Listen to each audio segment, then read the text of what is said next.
일본이 방어를 논하니까 개웃기네. 일본 영토를 침략할 필요가 있나 방사능 참혹을라고? 어차피 망해가는 열도에? 일본은 어차피 저 저주받는 땅을 벗어나야 하는 숙제를 가지고 있으면 있지 지킨다는 건 지키기는 해야 할 수도 있겠네. 중국어선으로부터. 네티즌들이 왜 그렇게 반응하고 댓글을 달았을까요? 이유를 한번 봅시다. 일본이 구상하고 있는 중국과 북한에 대한 국가 방어 전략에 큰 위기가 닥쳤다는 뉴스가 전해집니다. 특히 이것이 공교롭게도 한국과 같은 종류의 전투기가 비교가 되면서 일본은 한국과는 정반대 상황이 된 건데요. 일각에서는 일본에는 큰 덫에 걸린 형국이 되었으며 한국은 기가 막히게 빠져나왔다고 전하고 있습니다. 왜 같은 전투기임에도 불구하고 한국은 괜찮았는데 일본은 큰 위기에 빠졌는지 궁금해집니다. 일본과 한국의 케이스를 각각 점검해보면서 두 나라의 차이점이 무엇인지 살펴보겠습니다. 1. 일본의 F-15 케이스. 일본은 북한이 자기 머리 위로 ICBM 등을 날린 지난 2017년 이후에 매우 예민해진 상황에 있습니다. 따라서 북한을 대응하기 위한 방어 제재를 미국과 함께 논하고 이지스 어쇼어 계획을 세운 바 있습니다. 그러나 이지스 어쇼어는 방어를 전용으로 하는 제재인데다가 기술도 확실하지가 않은 상태였습니다. 말 그대로 미국에 돈만 갖다 주는 게 아니냐는 비판이 많았고 고노다로 방위상은 이 계획을 무산시켰습니다. 그런데 일본의 본심은 따로 있었습니다. 이지스 어쇼어는 방어용이기만 하니까 공격형 미사일을 배치해야 한다는 주장이었습니다. 그러면서 미국과 함께 북한은 물론 중국까지 견제할 수 있는 중장거리 미사일 도입을 논합니다. 일본 당국은 곰에서 에스퍼 미 국방장관과 고노다로 전 방위상이 만나서 관련 회담을 갖기도 했습니다. 그러나 일본의 공격형 미사일 도입은 한반도가 타겟에 들어온다는 뜻으로 한국도 신경 쓰이는 문제가 됐습니다. 일각에서는 일본의 야심이 점점 드러나는 게 아니냐며 일본의 방향에 촉각을 곤두세워야 한다는 말이 나옵니다. 또한 이와 비슷한 같은 결로 움직이는 일본은 이번에는 과거부터 주장해오던 순항미사일 전투기 답재를 본격 고민합니다. 전투기에 순항미사일을 싣고 가면 북한 등의 목표물에 매우 쉽고 빠르게 타격이 가능하다는 점이었습니다. 그런데 여기서 일본은 큰 난관에 빠지게 되었습니다. 한국과는 완전하게 다른 길로 들어섰다고 전해집니다. 일본 방위성은 F-15 전투기에 순항미사일을 탑재하는 구성을 추진하고 있었으나 사업비가 예상과 달리 급증해 차질이 생긴 것으로 알려졌습니다.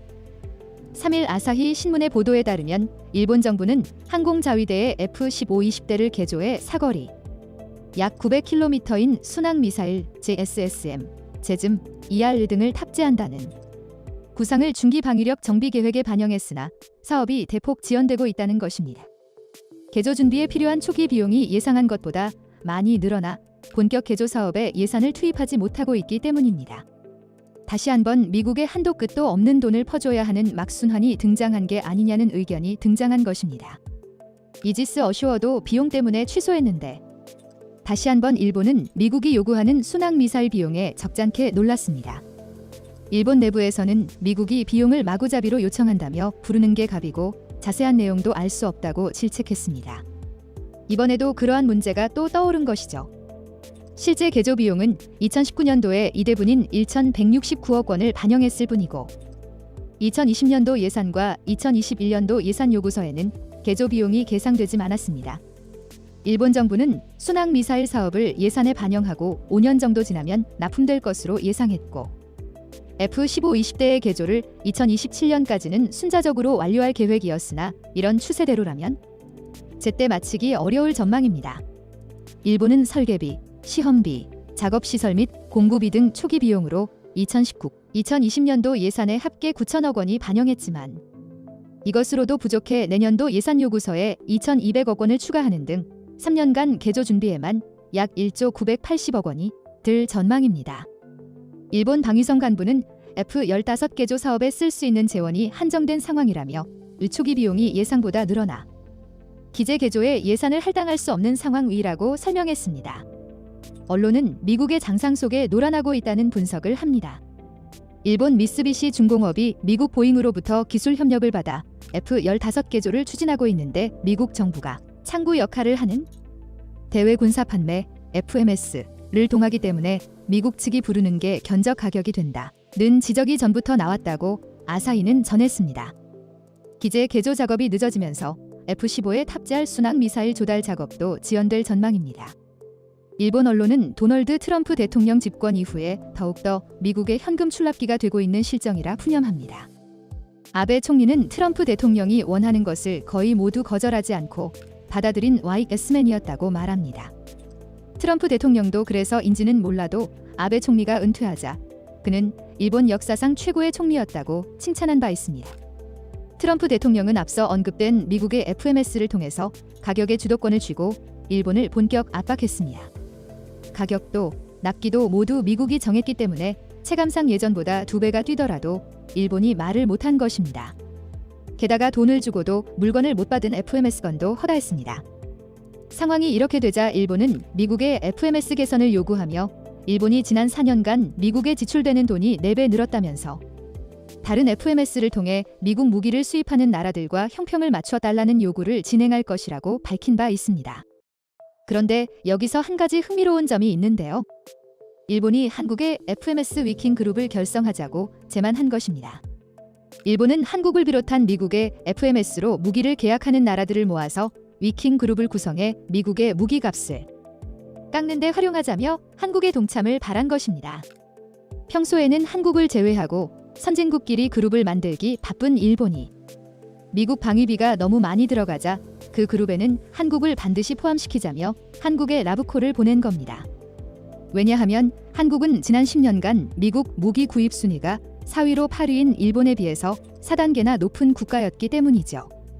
그리고 일본이 한국에 연합해서 미국 무기값을 깎자고 나온 시점은 한국의 역사상 최악의 정책이었던 수출 규제를 실행한 지 불과 3개월 남짓된 시점이었습니다.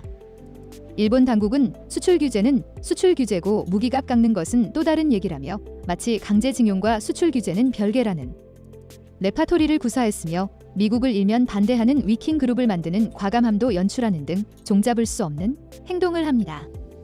이 한국 F-15K의 순항 미사일.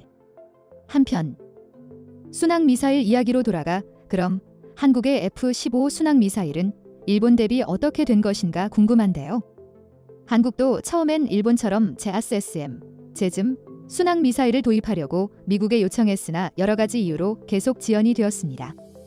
제아스SM, 제즘은 로키드 마틴의 미국제 미사일로 F-15와 합을 맞추길 미국 당국에서도 바란다는 측면도 있었을 것입니다.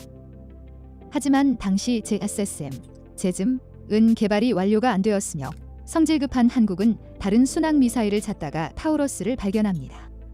타우러스는 이미 독일과 스페인에서 시험이 끝나서 바로 탑재하여 활용이 가능했다는 점이 주요했습니다. 또한 타우러스가 처음에는 비쌌지만 미국이 지연시키는 동안에 가격이 올라가서 거의 비용 차이도 안 났습니다. 독일 방산 업체인 타우러스 시스템스에서 나오는 유럽산 무기이기 때문에 오히려 미국의 입김을 피하기도 했습니다. 참고로 미국 제아스SM, 제즘은 당시보다 가격이 훨씬 올랐고 특별히 일본에는 더 비싸게 제공될 것으로 보이고 있죠. 다행히 한국 공군의 F-15K에 탑재된 타우러스는 제대로 된 성능을 뽐내며 성공적인 도입이 된 것입니다. 심지어 미국 순항 미사일에 약간 성능이 못 미친다 하더라도 한국은 현무 등의 미사일로 보완하면 되어 부족함이 없습니다. 보잉의 F-15K 관계자는 한국의 F-15K가 타우러스 도입을 우수하게 끝낸 것을 보고 흡족해한 것으로 전해집니다. 굳이 로키드 마틴의 제아스SM, 제즘을 쓰라고 보잉이 강요할 필요는 없고 F-15K와 맞는지만 확인해준 것입니다. 독일의 타우러스 시스템즈는 이 기회를 삼아 한국의 사무실까지 오픈하고 유럽 무기 도입을 희망했습니다. 독일 타우러스 시스템즈의 관계자는 한국이 방위산업이 극도로 발달하며 군사력이 강한 나라로 알려져 있다면서 독일이 그런 차원에서 도움이 되길 원하며 독일 이외에 세계 최초로 한국에 사무실을 오픈했다고 강조합니다. 미국에서만 물건을 사지 말고 유럽산도 잘 봐달라는 적극적인 구애의 뜻이기도 할 것입니다.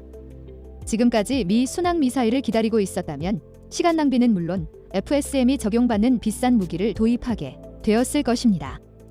군사 관계자들은 굳이 일본처럼 미국에만 예속되지 말고 한국은 다양한 무기 도입 옵션을 가져야 한다고 강조합니다. 유럽은 물론이고 실제로 가장 많은 무기 기술을 배워온 러시아 등 다양한 관계를 통해 독자적 플랫폼을 갖추어야 미국 방산과 깊게 엮이지 않아 일본과 같은 밑빠진 독의 물붓기 형국으로 가면 매우 곤란하다는 것이죠. 안타깝게도 지금 그런 일을 겪고 있는 일본 방위성은 F-15를 가지고는 있으나 총알 없는 신세가 된 것입니다. 그렇다고 해서 일본은 타우러스나 다른 순항 미사일로 눈을 돌릴 수는 없는 상황으로 전해지고 있습니다. 이미 미국산 순항 미사일은 개발이 된 데다가 미국 당국과 순항 미사일 도입을 심도 있게 진행 중이기 때문입니다. 이와 같이 같은 세대의 전투기를 도입한 일본은 결과적으로 엄청난 차이를 보이면서 다른 형국으로 가고 있습니다. 한국은 계속해서 방위비를 늘려가면서도 효율적으로 예산을 집행하면서 자주 국방을 강화한다는 소식입니다. 다음은 관객들의 댓글입니다. 일본의 차세대 전투기 F-3 신신도, F-2 지원 전투기, 대함 공격기와 같은 전철을 밟아서 고성능이지만 가격과 운용 유지비가 비싸고 가동률은 낮고 가성비가 떨어지는 기종으로 나올 것 같습니다. 미국 입장에서 진주만 공습 같은 일이 발생하는 것을 막으려면 일본의 독자적인 전투기 개발과 무장 운용을 견제할 수밖에 없죠. 요즘 미쓰비시가 손만 대면 다 폭망하네요. 전범 기업의 폭망하는 말로를 지켜봅시다. 그리고 일본은 단물 다 빠질 때까지 미국에게 몸대줘야 할 운명입니다. 서서히 말라 죽는 운명. 미국에게 한국은 우방국으로서 함께 피 흘리며 싸웠던 동맹, 일본은 적국으로서 서로 피 흘리며 싸웠던 동맹인데 그런 역사를 가진 미국이 일본에 제대로 된 무기를 줄 리가 없을 거란 생각이 드네요. 이게 좀 이해가 필요한 것이 일본이 가지고 있는 F-15J는 완전히 일본 독자 사양입니다. 이것에 미군 전용 미사일 장착하려고 하니 사실상 전장 부품을 갈아엎는 수준의 업그레이드가 필요한 것이죠. 대당 600억이라 정말 미친 가격이네요.